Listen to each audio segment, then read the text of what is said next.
भक्ति नाही बोली प्रभु विप्र कूल आसिले ना कली जुगे राधाराणी कहले ना प्रभु आपण कहीं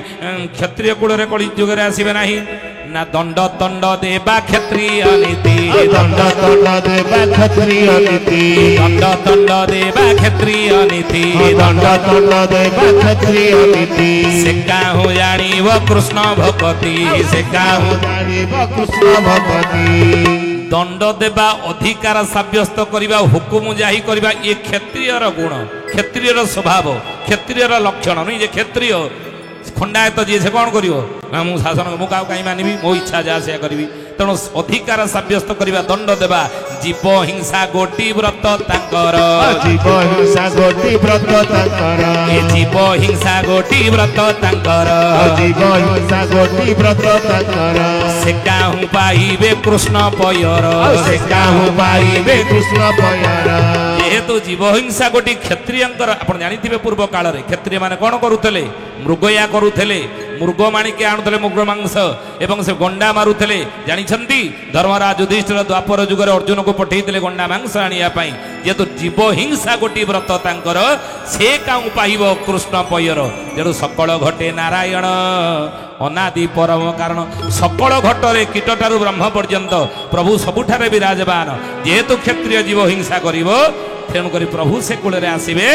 नहीं हे राधे से मु क्षत्रिय कूल कली जुगे आसबे ना ना वैश्य कूल कहीं आसबे ना कली जुगे हे माधव हे केशव ना जानिछ ये क्रय विक्रय जे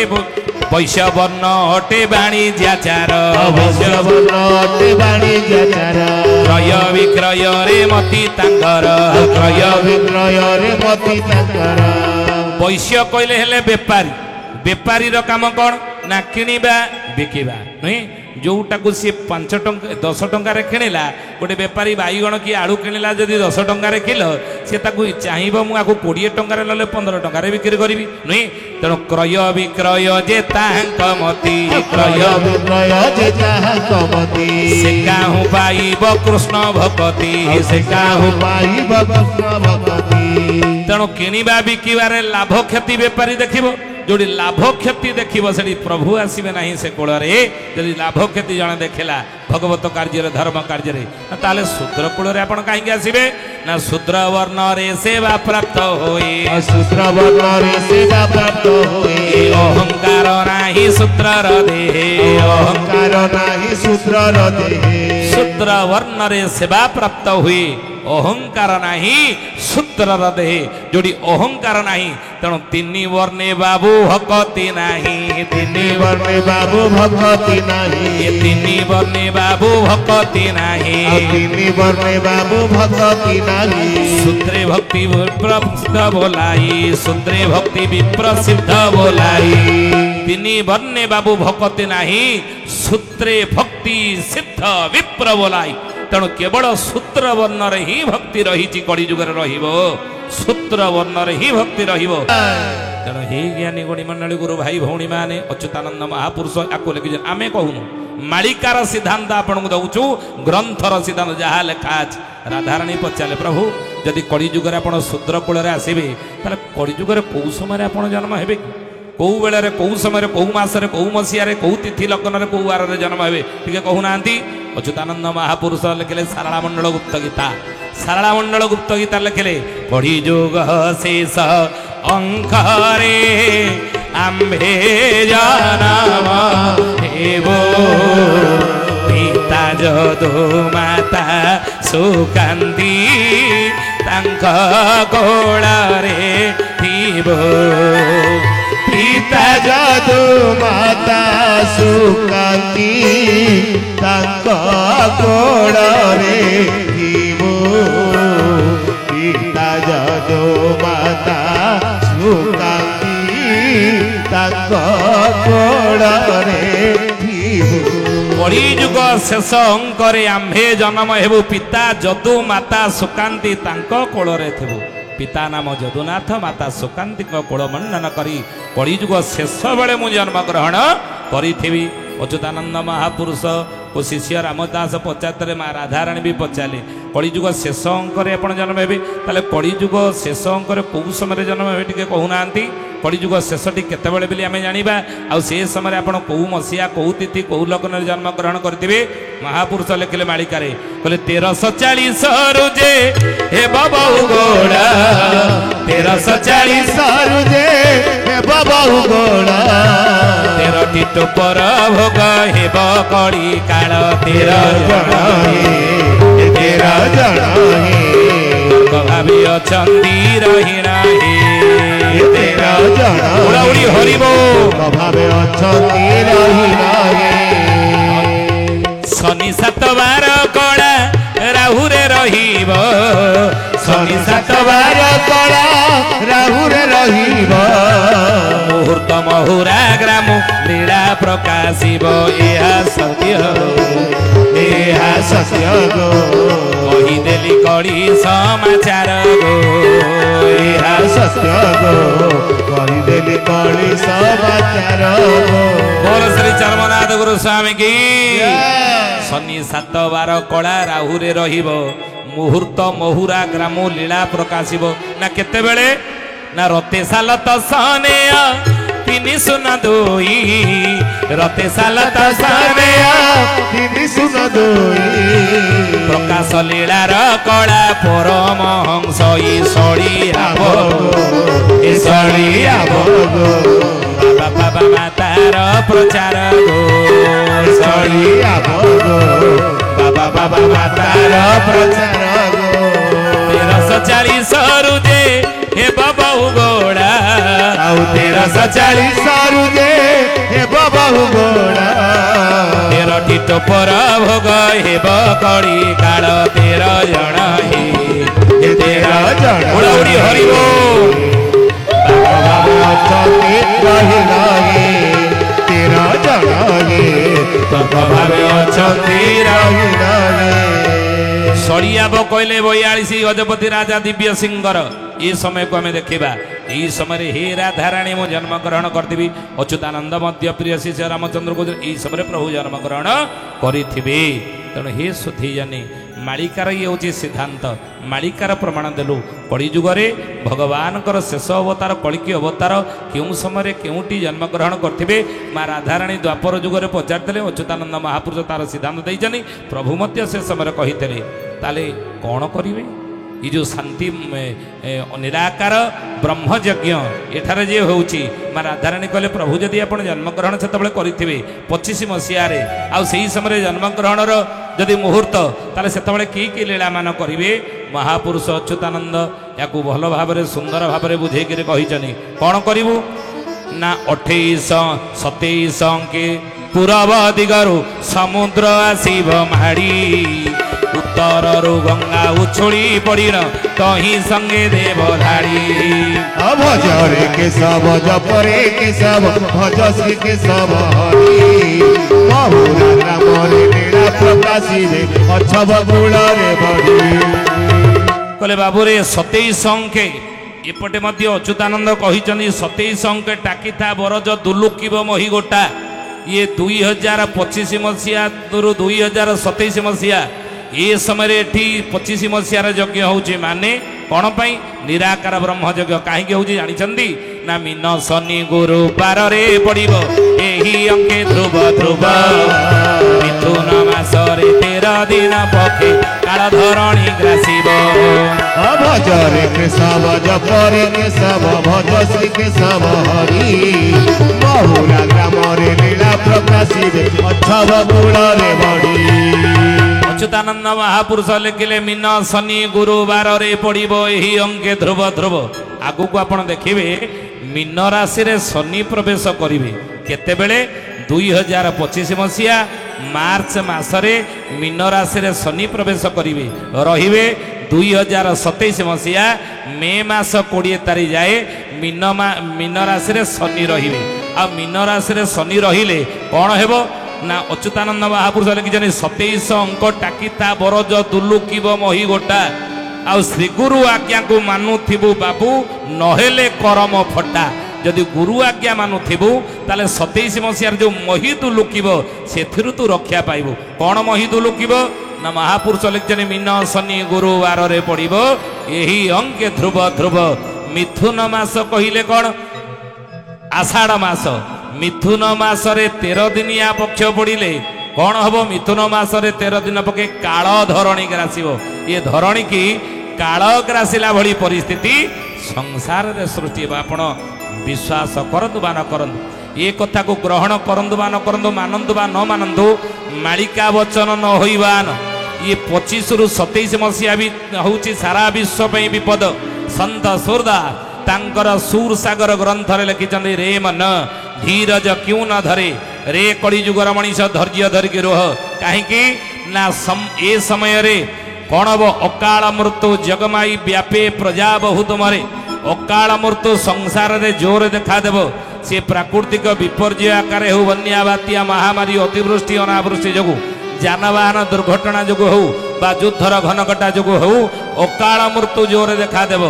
ଆଉ ଏ ସମୟରେ ପୃଥିବୀର ଲୋକେ ହେବେ 3 ଭାଗ ନାଶ, ଚତୁର୍ଥ ଭାଗରୁ ଜେର ହିବ ଅବଶେଷ। ବୋଲେ ଏହି ସମୟରେ ପୃଥିବୀର 3 ଭାଗ ଲୋକ ନାଶ ଯିବେ ବୋଲି ମହାପୁରୁଷ ଅରକ୍ଷିତ ଦାସ ତାଙ୍କର ମାଳିକାର ନାମ ମହାଗୁପ୍ତ ପଦ୍ମକଳ୍ପରେ ଏ କଥା ଲେଖି ଦେଇଛନ୍ତି। ମୀନ ରାଶିରେ ଶନି ଥିଲାବେଳେ ଦେଖିବୁ ଏଇଭଳି ପରିସ୍ଥିତି 3 ବର୍ଷ ଭିତରେ ଦେଖାଦେବ। 25ରୁ 27 ମସିହା ମୀନ ରାଶିରେ ଶନି ରହିବେ। ଆଉ ରହିଲେ ପରିସ୍ଥିତି କ'ଣ ହବ ଜାଣିଛନ୍ତି? ନା ମୀନ ଶନି ଗୁରୁବାରରେ ପଡ଼ିବ ଏହି ଅଙ୍କେ ଧ୍ରୁବ ଧ୍ରୁବ। ମିଥୁନ ମାସରେ 13 ଦିନ ପକ୍ଷେ କାଳ ଧରଣୀ ଗ୍ରାସିବ। भज रे केशव जप रे केशव भज श्री केशव हरि महुरा ग्राम रे लीला प्रकाशिबे अक्षव कूल रे बड़ी। बोले मीन शनि गुरुबारे पड़िब एही अंके ध्रुव ध्रुव। एइटु आपनको भले कि आमे बुझाउछु भविष्यत कथा कहूछु, आगु कौन हम? अच्युतन लिखिले ये 25ରୁ 27 मसीहा भितर मीन राशि रे शनि रहिबो। मीन राशि रे शनि रहिले कौन कौन परिस्थिति संसार रे घटिबो, ए पृथ्वीवासी आसीबो कि परिस्थिति आसीबो ना? मीन राशि रे शनि थिला बेले यदि 13 दिनिया पक्ष पड़ी जाए, प्रति राशि रे शनि 2.5 वर्ष रहंती। मेष वृष मिथुन कर्कट सिंह कन्या तुला बिछा धनु मकर कुंभ मीन प्रति राशि रे शनि 2.5 वर्ष रहंती। मीन राशि रे शनि रही पुणी 11टा राशि बुली बुली 2.5 वर्ष रही आसी मीन राशि रे प्रवेश कला बेलू शनि की 32-33 वर्ष समय लगी जाई थाए। तेणु अतीत 32 वर्ष तले शनि मीन राशि की प्रवेश करते पुणी 32 वर्ष पर आसुचंती, ताले सेतबेले तो किछि हेई नथिला। एई ग्ना मीन राशि रे शनि रहिले काहे कोन हबो? ए 25-27 मसिया भितर काहे कोन घटिबो ना? मीन शनि गुरुवार रे पड़िबो एही अंके ध्रुव ध्रुव। मिथुन मासरे 13 दिन पक्षे सेतबेले 13 दिनिया पक्ष युक्त ही जीव, कारण मीन राशि रे शनि थिला बेले यदि 13 दिनिया पक्ष युक्त हो जाए ताले कौन हुए ना? राम रावण युद्धे कुरु पांडव समरे। राम रावण युद्ध समय जो परिस्थिति सृष्टि होता कुरु पांडव समय द्वापर जुगरे कुरु पांडव युद्ध बेले जो परिस्थिति सृष्टि होता से परिस्थिति यही 3 वर्ष भितर घटवा जाऊँगी। राम रावण युद्ध बेले मंदोदरी केते रावण को न बुझे, विभीषण केते रावण को न बुझे। विशर्वा ऋषिंकर श्रेष्ठ ब्राह्मण पुत्र रावण, ब्राह्मण ही मध्य श्रेष्ठ ब्राह्मण ही मध्य ऋषिपुत्र ही मध्य रावण कौन ब्रह्मज्ञानी ही मानिला विभीषण कथा मंदोदरी कथा ना? युद्ध कला सीता को फेरेला नहीं, कारण ना मीन राशि रे शनि थिले 13 दिनिया पक्ष युक्त हो गला बोली युद्ध को केही अटकई बंद करि पारले नाही। कुरु पांडव समय महाभारत युद्ध समय दुर्योधन को कृष्ण शांति दूत होइकि केते बुझेइचंती, केते बुझेइची कर्ण।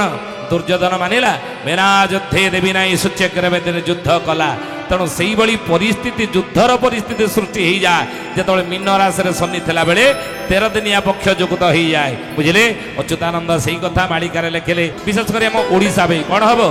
ନା ହୀରା ପାରା ଦୁହେଁ ଏକତ୍ର ହୋଇବେ ମୋର ଧ୍ୟାନ ପୀଠ ଠାରେ ତୁ ରଖିଥାଅ କଳିଆ ଭକତ ଦେଖିବ ତ ନୟନରେ ନାହିଁ ଆଉ ବେଶୀ ବେଳ ଲୋ ବଉଳ ନିକଟେ ହୋଇବ ଦେଖା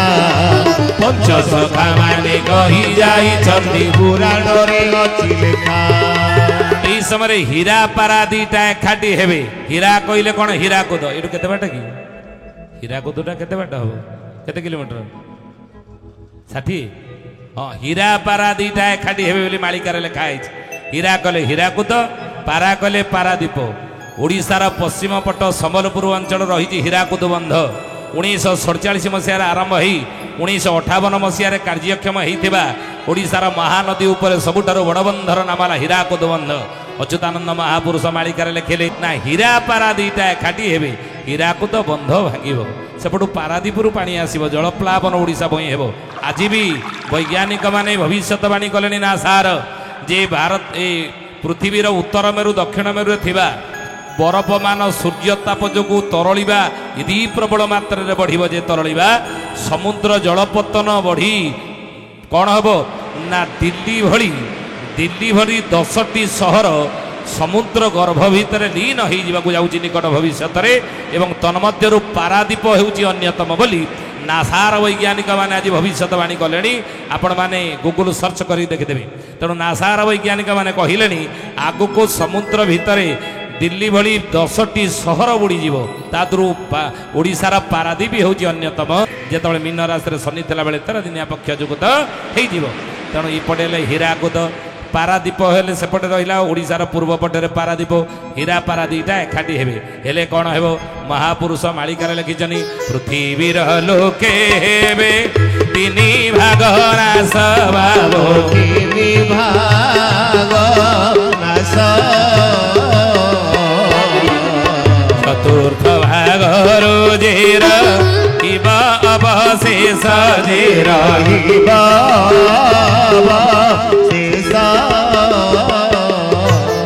କହିଲେ ପୃଥିବୀର ଲୋକେ ହେବେ 3 ଭାଗ ନାଶ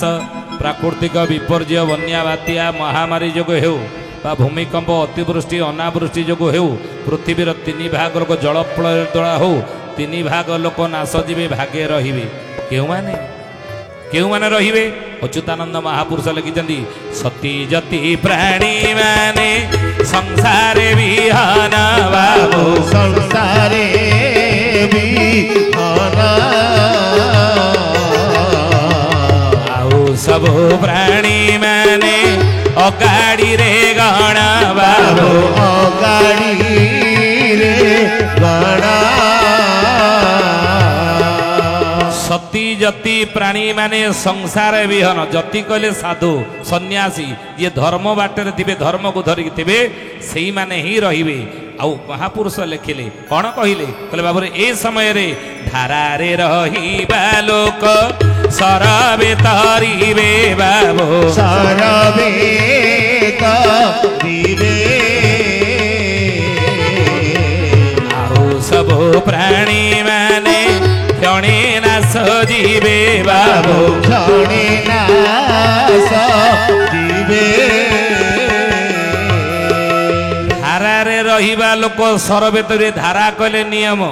ଧାରା କଲେ ନୀତି ଧାରା କଲେ ଅନୁଶାସନ ପ୍ରଭୁଙ୍କ ଧାରାରେ ଯେଉଁମାନେ ଥିବେ ପ୍ରଭୁଙ୍କ ନିୟମରେ ଯେଉଁମାନେ ଥିବେ ପ୍ରଭୁଙ୍କ ଅନୁଶାସନ ଯେଉଁମାନେ ଥିବେ ଯେଉଁମାନେ ଧର୍ମକୁ ଧରିକି ଥିବେ ସେଇମାନେ ସଂସାର ରହିବେ ଧର୍ମ ରକ୍ଷତେ ରକ୍ଷିତ ବୋଲି ଅଚ୍ୟୁତାନନ୍ଦ ମହାପୁରୁଷ ମାଳିକାରେ ଲେଖିଲେ ଆପଦ ପଡ଼ିବ ବହୁତ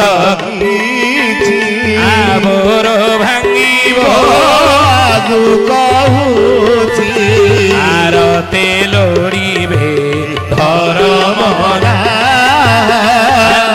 କରିବ ଯେ ଜଗୁନା ଅତିରିକ୍ତ ମାସ ପକ୍ଷ